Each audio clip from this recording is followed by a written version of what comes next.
तब फिर कहने के वश हो जाता।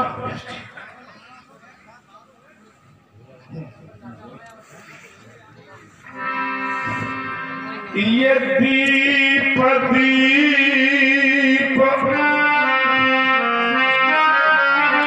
के भूपति नाना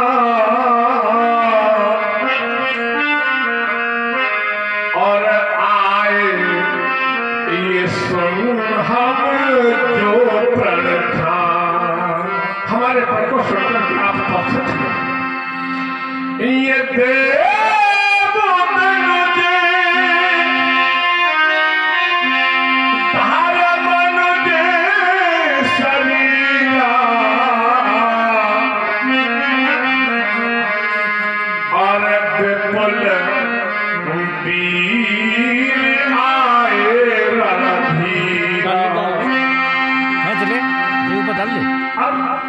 केवल इतना जानना चाहता हूं आप सभी से, आपने अपने हृदय में कहीं ऐसा विचार तो नहीं कर लिया कि धनुष तोड़ने वाले को राजा जनक केवल अपनी बेटी जानकी समर्पित करेंगे।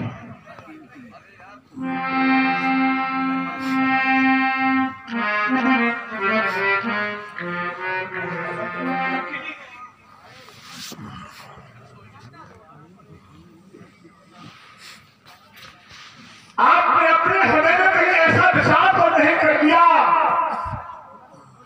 कि भगवान त्र्यंबक के पावन पुनीत आयत का खंडन करने वाले वीर योद्धा को धनुष तोड़ने के उपरांत महाराजा जनक केवल अपनी बेटी जानकी समर्पित करेंगे।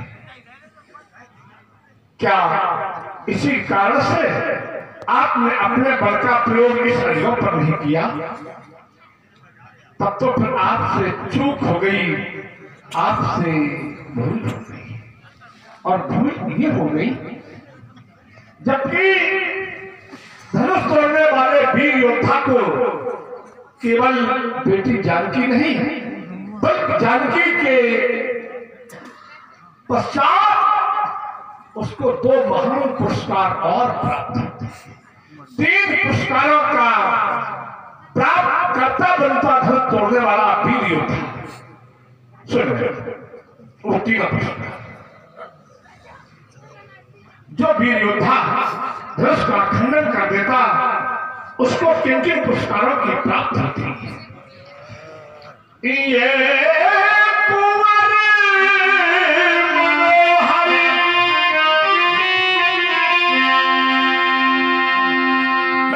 बैठो बेटी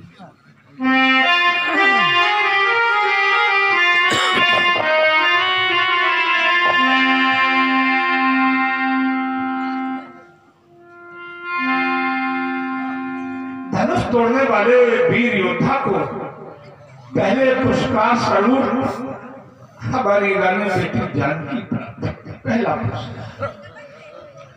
ये कुंवर मनोहर आरत जय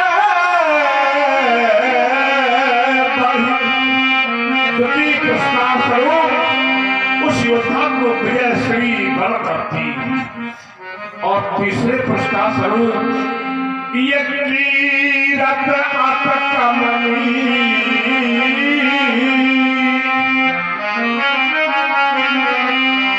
त्रिभुवन तीर्थ का भागीदार होता ये 3 पुरस्कार।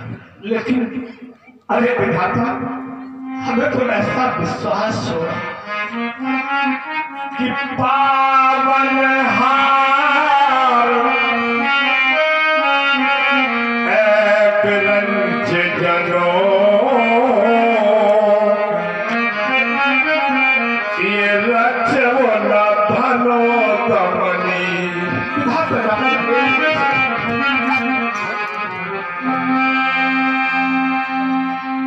कुछ लोगों का ऐसा मानना है, आप सभी विद्वान श्रोता, कि जब संख्या दर्शकों की कम होती है तो फिर पात्रों का सुनाने में मन नहीं लगता है, ऐसा लोगों का मानना है। लेकिन मैं विश्वास से कहता हूं मैंने कभी इसको महत्व नहीं दिया। मेरे लिए एक ही श्रोता हो, एक दर्शक दीर्घा में एक दर्शक हो, मैं पूर्ण निष्ठा पूर्ण परिश्रम से अपने कला का प्रदर्शन करता, मेरा स्वभाव है। और इसी स्वभाव के बल पर परमात्मा ने हमें सब कुछ दिया है। हमने तो ऐसा सीखा है, ऐसा पढ़ा है कि चुटकी भर चंदन भलो गाड़ी भरो न काट। चंदन बहुत थोड़ा होता है लेकिन महत्वशाली होता है, प्रभावशाली होता है। आप सभी मेरे लिए चंदन के सदस्य हैं, आपको मैं अपने सिर पर धारण करता हूं।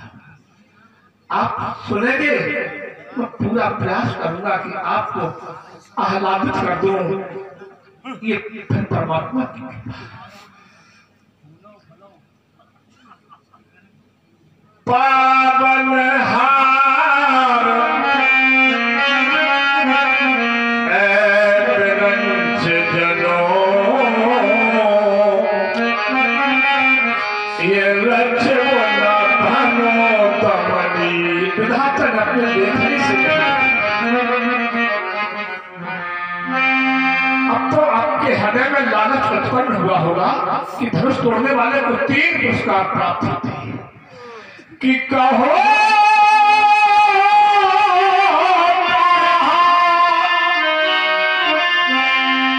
यहाँ लाभ भारा।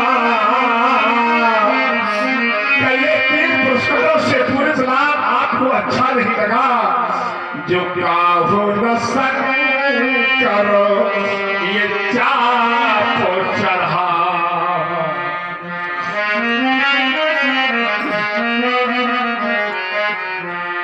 हाँ, इतना अवश्य होगा कि धनुष का उठाना चढ़ाना तोड़ना कठिन है।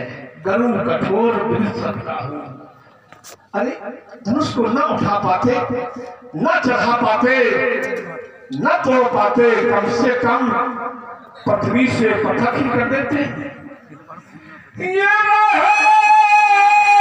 चढ़ाया अब तो रब भाई,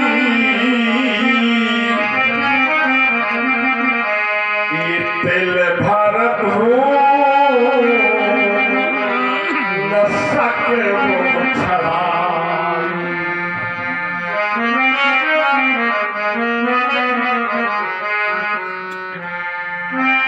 एक सुझाव आपका मेरे पास मेरे पक्ष में आता है। मानो कोई कहता है महाराज जनक आप अपनी प्रतिज्ञा को तोड़ दीजिए, तो मैं आपसे यही जानना चाहूंगा कि आप प्रतिज्ञा को तोड़ने में लाभ क्या है। अब तो प्रतिज्ञा को तोड़ने में हानि है और प्रतिज्ञा को रखने में भी हानि है। दोनों पक्षों में मेरी हानि ही हानि है। ये सुकृत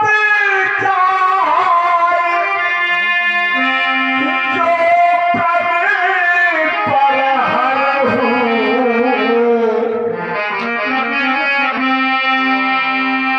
इस प्रतिज्ञा को तोड़ता हूं तो संपूर्ण जीवन के संचित सुख समाप्त होते हैं, ये भी हानि है। और प्रतिज्ञा को रखता हूं तो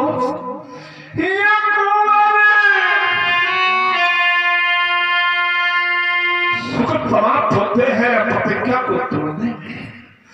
ये जो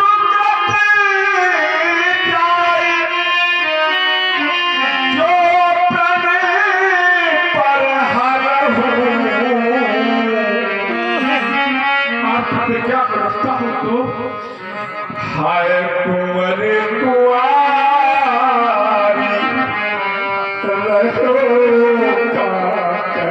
कुआरी बेटी जानकी कुआरी रही।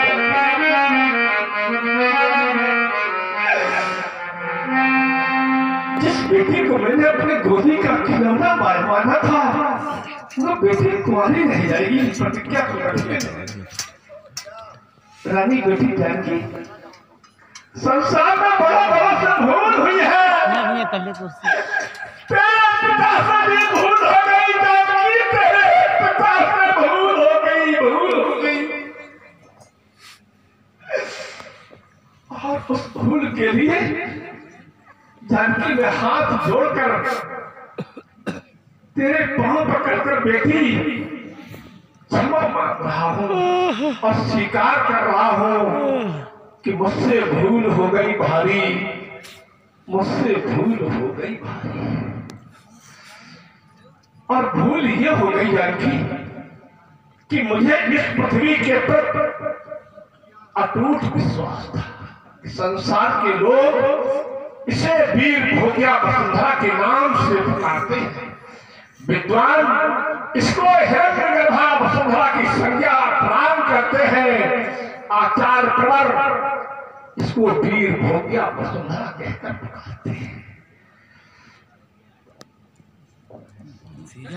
लेकिन क्या रत्नगर्भा वसुंधरा कहलाने वाली यह मेदिनी मेरे लिए वीरों से खाली है तो आया ठंड लगने लगी। मैंने जाना नहीं ये